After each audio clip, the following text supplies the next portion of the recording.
കൊച്ചിയിൽ അമിത വേഗതയിൽ എത്തിയ ബൈക്ക് അപകടത്തിൽപ്പെട്ട് യുവാവിന് ദാരുണാന്ത്യം. എളമക്കര സ്വദേശി ആസിം മുഹമ്മദാണ് മരിച്ചത്. ബൈക്ക് ഓടിച്ച സഹോദരൻ അസറിന് ഗുരുതര പരിക്കേറ്റു. അപകടത്തിന്റെ CCTV ദൃശ്യങ്ങൾ പുറത്തുവന്നു.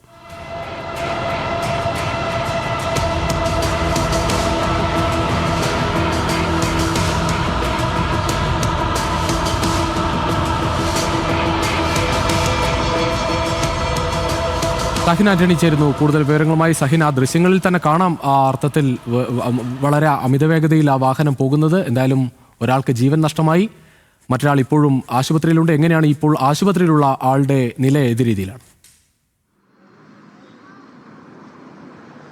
ഗുരുതരമായി തന്നെ തുടരുന്നു എന്നുള്ളതാണ് മനസ്സിലാക്കാൻ കഴിയുന്നത്. അസറാണ്, എളമക്കര സ്വദേശിയാണ്. അസറിന്റെ സഹോദരൻ അസീം മുഹമ്മദ് തൽക്ഷണം മരണപ്പെട്ടു. ആ വാഹനം വരുന്നത് കണ്ടാൽ അറിയാം, അമിത വേഗത്തിലായിരുന്നു ആ ബൈക്ക് ആ വഴി കൂടി യാത്ര ചെയ്തത്. ആ റോഡിലൊരു ഹമ്പുണ്ടായിരുന്നു, ആ ഹമ്പിൽ ചാടിയതാണ് ഈ അപകടത്തിന് കാരണമായി മാറിയത്. രണ്ടുപേര് ഉണ്ടായിരുന്നത്. അസറായിരുന്നു വാഹനം ഓടിച്ചിരുന്നത്, അസീം പിറകിലിരിക്കുകയായിരുന്നു. അസീം ഈ വാഹനം പോയി റോഡിലെ മതിലിടിക്കുന്നതും പോസ്റ്റിലിടിക്കുന്നതുമെല്ലാം നമുക്ക് ആ ദൃശ്യങ്ങളിൽ നിന്ന് തന്നെ കാണാം. ഗുരുതരമായി തല മതിലിൽ പോയി ഇടിക്കുകയായിരുന്നു. അങ്ങനെയാണ് പരിക്ക് സാരമായി മാറിയത്. അസീമിൻ്റെ മരണം സംഭവിച്ചതും ഒപ്പം തന്നെ അസർ ഗുരുതരാവസ്ഥയിൽ ആശുപത്രിയിൽ കിടക്കുന്നതുമല്ല. ശരി സഹി.